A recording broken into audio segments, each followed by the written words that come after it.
Assalamu alaikum wa rahmatullah. Good morning, everyone. Shukran, Dr. Ayman, and thank you for the organizing committee for the invitation to share our experience from Princess Noor Oncology Center, King Abdulaziz Medical City, Jeddah, about the autologous peripheral blood stem cell mobilization and collection with lymphoma, in patients with lymphoma and multiple myeloma using a preemptive approach using plerixafor.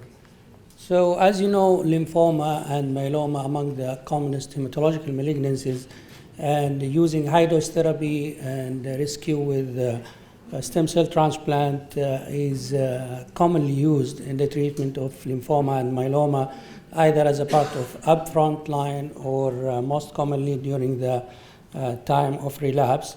And adequate mobilization and collection of peripheral blood stem cells are important for autologous stem cell transplant outcomes.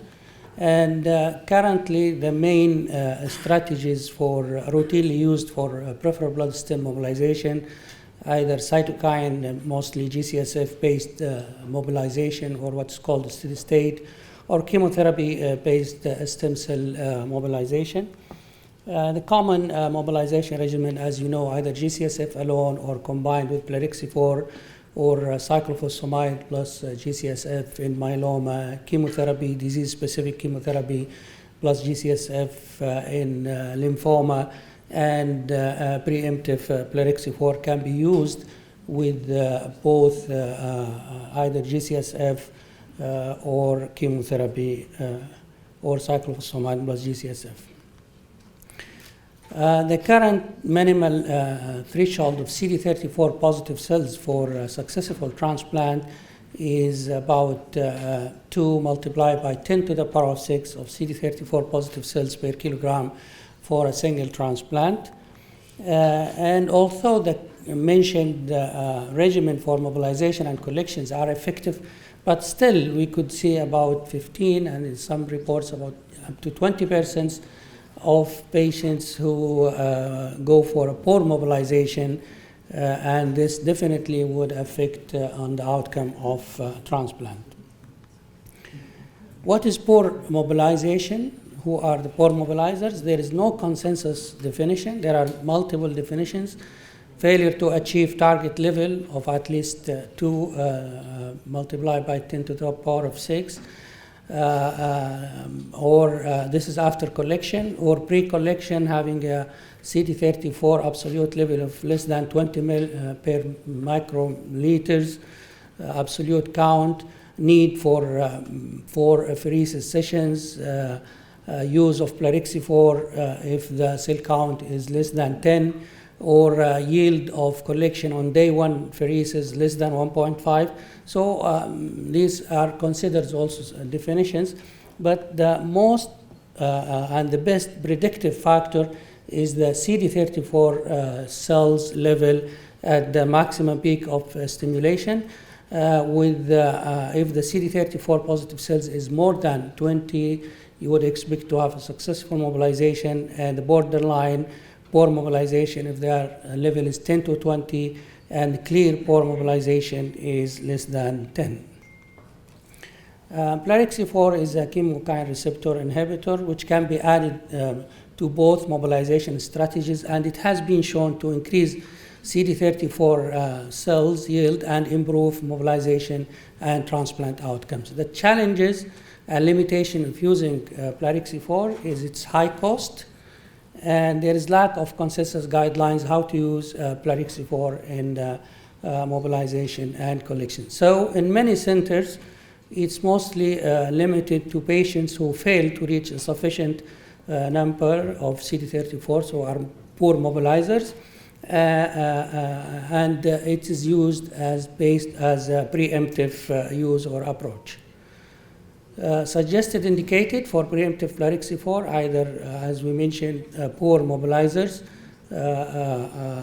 whether with having low CD34 pre-apheresis or low collection on day 1 apheresis.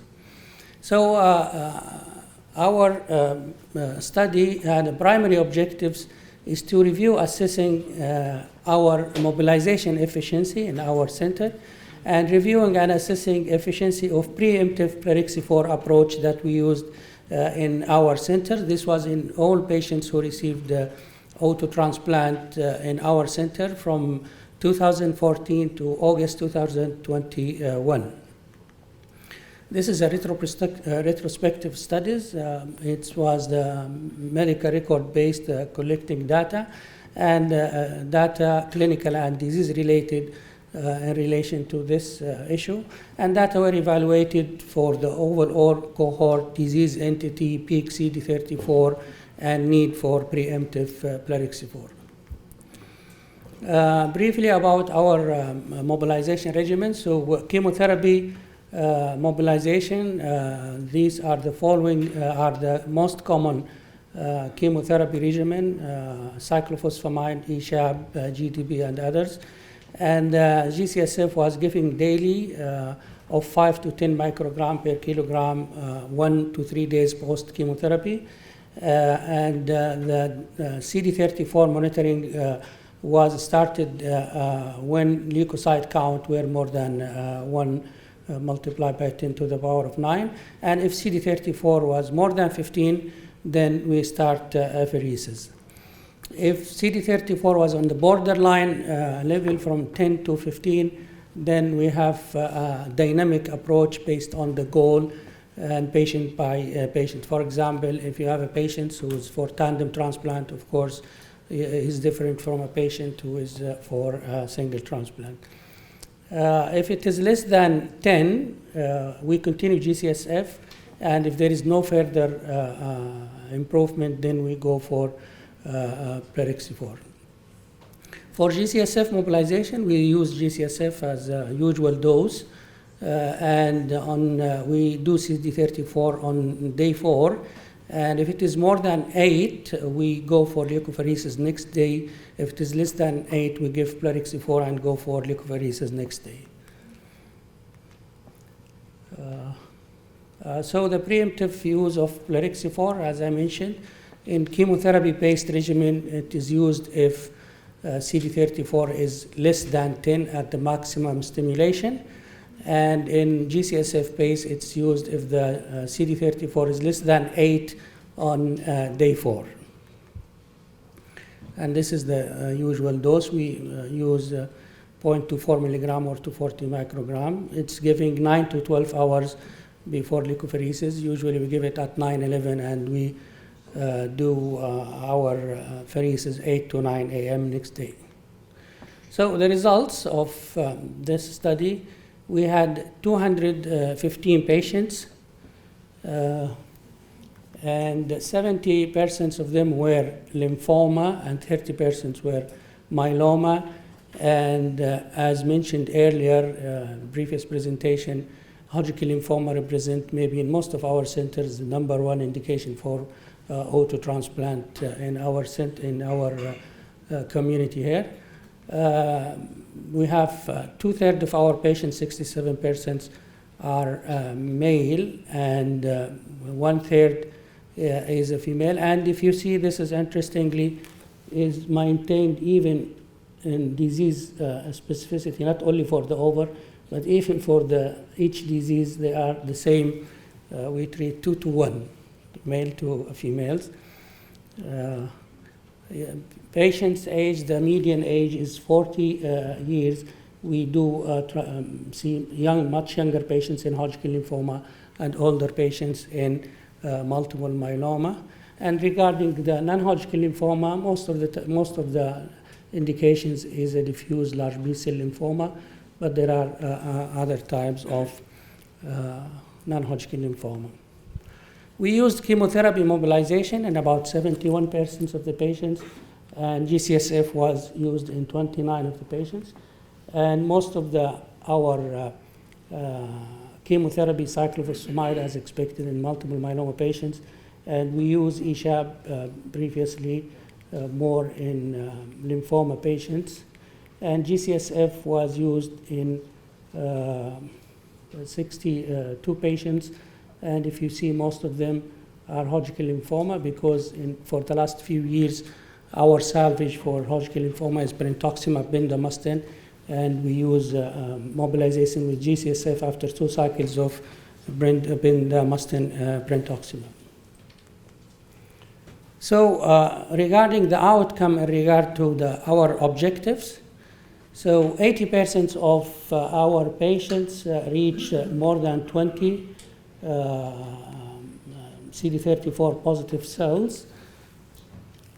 And we had 9 persons who were in the borderline from 10 to 19 persons, and 11 persons of our patients were had clear poor mobilization. The median CD34 was 61. It was much higher in multiple myeloma patient, and the lowest was in the Hodgkin lymphoma patient, as expected. And 83% of patients collected with one leukapheresis session.